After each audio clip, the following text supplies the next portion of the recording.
And here we go. Thomas Gilman is back on Baschamania today to talk about the move he announced last week, which was he is moving to State College to train with the Nittany Lion Wrestling Club.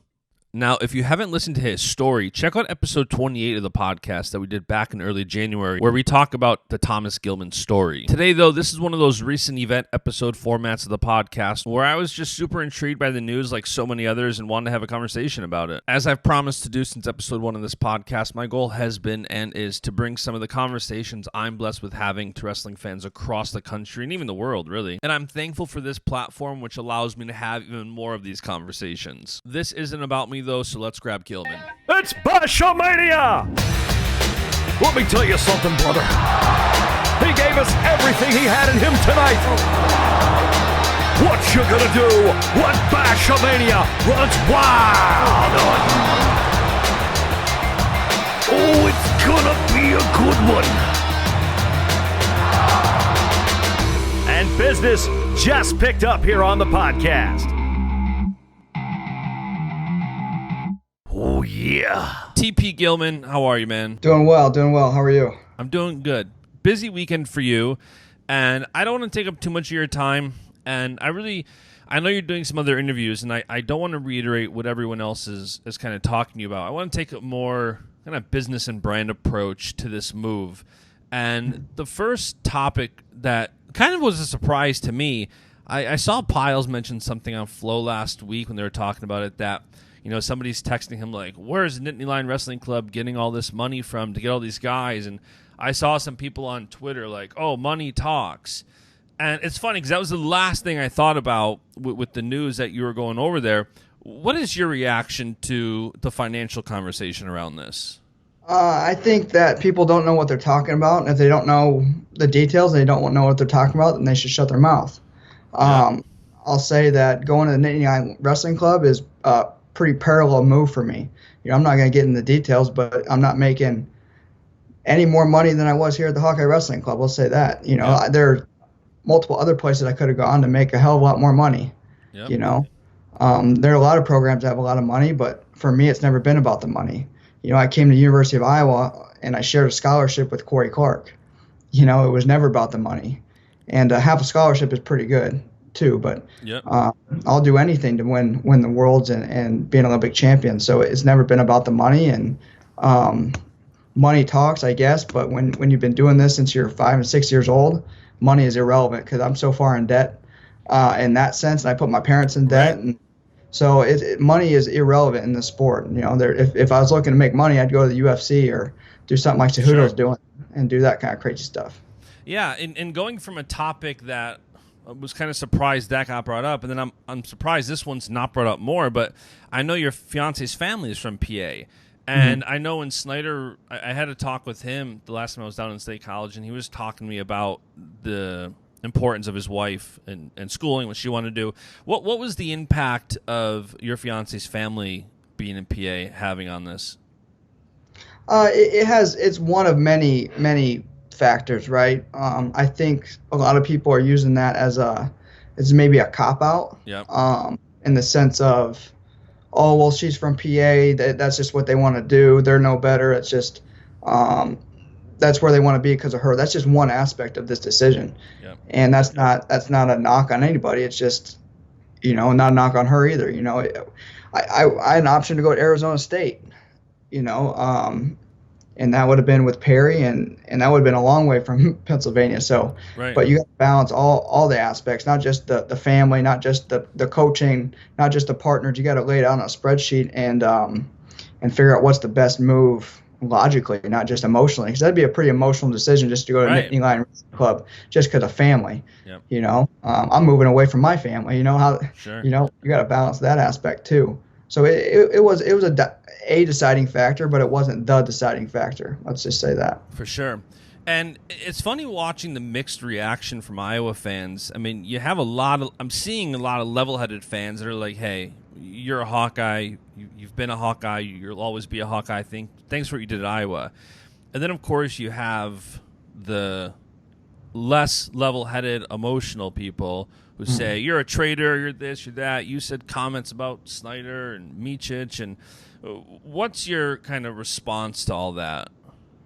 I just think it's just silly. Those people are, they're in the stands. They don't understand what goes on in the arena. So I don't have anything to say to those people. They're not my friends. They're not my fans either. If you're a fan of me, then you'd be saying positive things, and right. I don't expect anybody to understand. I'm not asking anybody to understand this decision. I'm just asking them to accept it. Because it's not an easy decision, right, but it's the right decision. So if you respect me as a wrestler and what I've done for this program, just respect that decision. I'm not asking you to understand it. Me saying things about Michis is a traitor. He is committing treason in my sense. He's wrestling for another country. He's benefiting from the milk and honey. He's eating the milk and honey here and then taking his talents elsewhere. I don't agree with that. I don't remember saying anything negative about Snyder. Maybe I did. Maybe I didn't. I didn't remember it either, by the way, about Snyder. I mean, if anyone out there remembers or can find it on the internet, bring it to me, because I'd like to know what I said, because I don't remember. And if I did, I'll own it, but I don't remember. Yeah. So yeah. And speaking of the decision, like I know it's not that it's been a long time coming, but I know you said when you were talking to USA Wrestling this weekend, and I know it too, like from when you were rooming with Zane on the team and conversations you've had with Zane and Varner and all sorts of different people, being somebody who is a deep thinker like yourself, you're not someone who just goes with the waves or goes with emotions. When you think about a decision like this, or you start to plant the seeds of potentially making a decision like this, what's the process to let something like that percolate before it comes to fruition? I think you just got to do your due diligence and send out your tentacles and see and get a feel for the land. I mean, you can't just talk to one person. You got to talk to everybody, or everybody that you can. Just get a feel for what it's like. And this guy's saying this, and this guy's saying that. How's that add up to make whatever? If it adds up, great.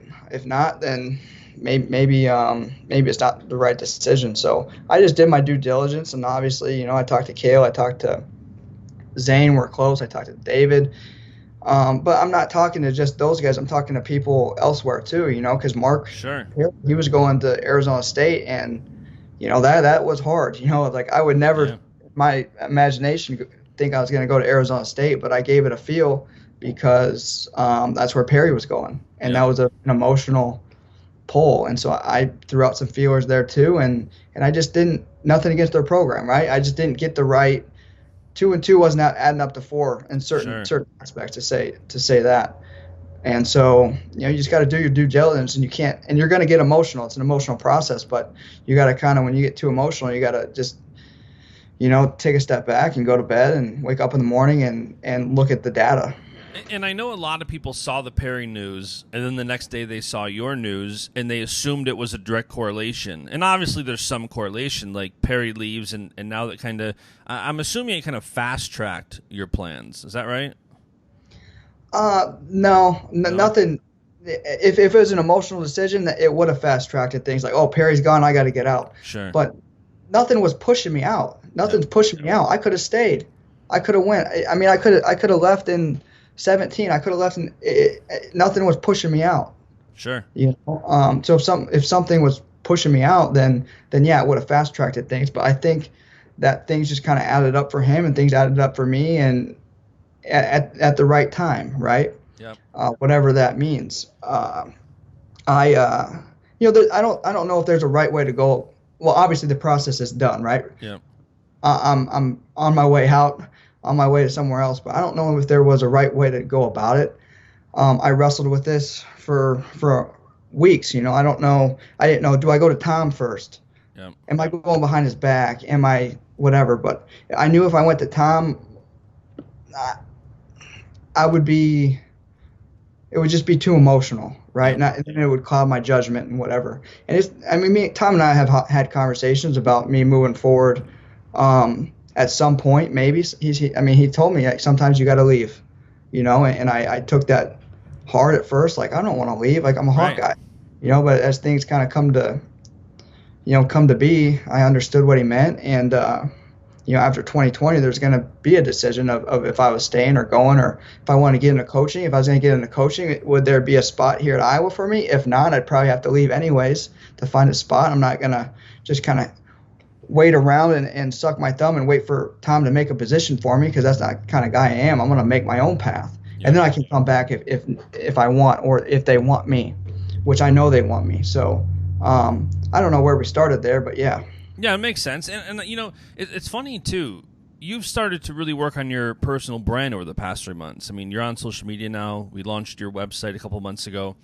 How do you think the NLWC move helps build your brand? And did thinking about your brand factor into that at all? No, I mean, in hindsight, yeah, of course. Of course it does in hindsight, but in the time, it didn't have anything to do with it necessarily. But it's just what this decision is, what's best for me selfishly as a person to develop as a wrestler, but looking back, it's going to help my brand. It's going to help my future wrestling. It's going to help my future coaching. Why wouldn't you want to go to Penn State, or why wouldn't you want to go to Oklahoma State, or why wouldn't you want to go wherever, Cornell, just to get a different look, different feel, different perspective on how to do things. So there's 1,000 ways to skin a cat, and I've learned one, and that's always going to stick with me, and that's always going to be my way. But it always helps to get different perspectives, and especially when I get into coaching, if I want to do that, I can bring that other aspect, to my athlete and to an administration and say, hey, I wrestled at Iowa. This is where I cut my teeth. I spent time under Kale at Penn State, and then wherever else I decide to go or I don't go. That's a big – if the administration knows anything about wrestling, they're going to really have open eyes and be like, oh, this guy has something to bring to this program. Sure. And you said, too, you're excited for the camaraderie at the NLWC, which makes sense at the senior level. I mean, you got Zane and Snyder returning world team members. Dave is, what I call a reigning world champ. But you're around guys that are just hungry. And I know when Taylor asked you about the camaraderie, or you brought the camaraderie up in the interview, you said, there's no disrespect to the Hawkeye program or to the camaraderie there. You're just looking for a change in camaraderie. What is that change in camaraderie you're looking for? What are you excited about the camaraderie at the NLWC?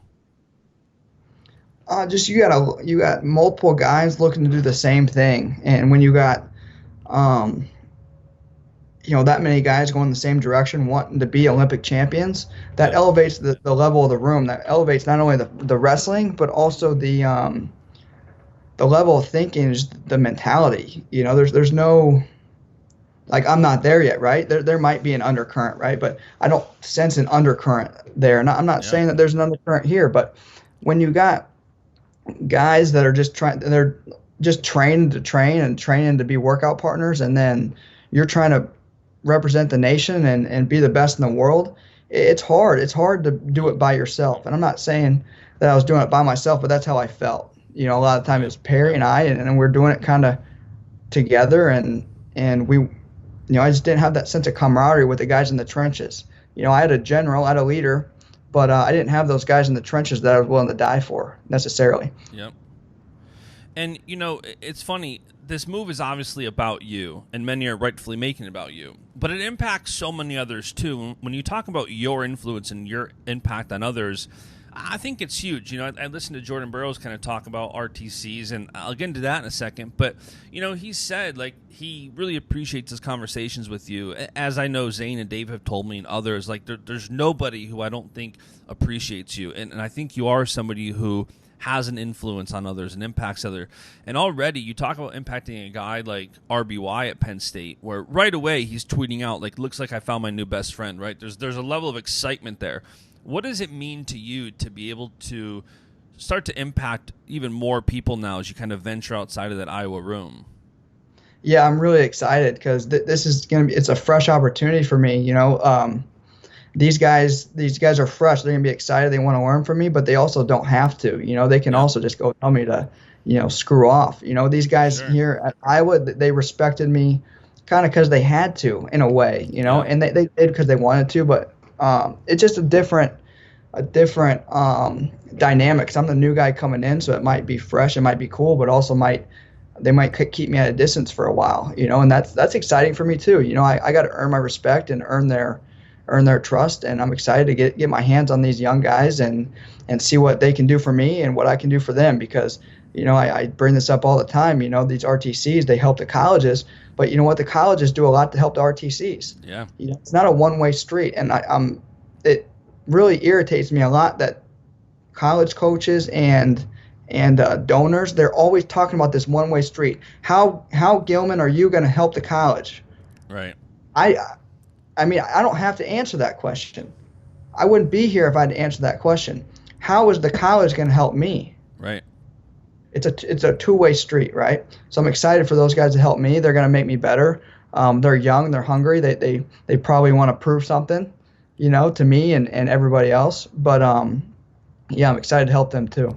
And are you excited for the unknown too? Like, as so many people think about a move like this, and you don't know what's to come and what's not to come. And it's funny, I want to say both Ramos and John Reeder, when they were recently on the podcast, I talked to them about loyalty. Like, Tony being an Iowa guy, Reeder being an Iowa State guy. Now they're both like, Tony is, he will say he's a Tar Heel. John will say he's a Badger, right? And you're obviously always a Hawk, and I don't think you have to change your allegiance to another club. But are you excited to see what kind of loyalty does build to a new program?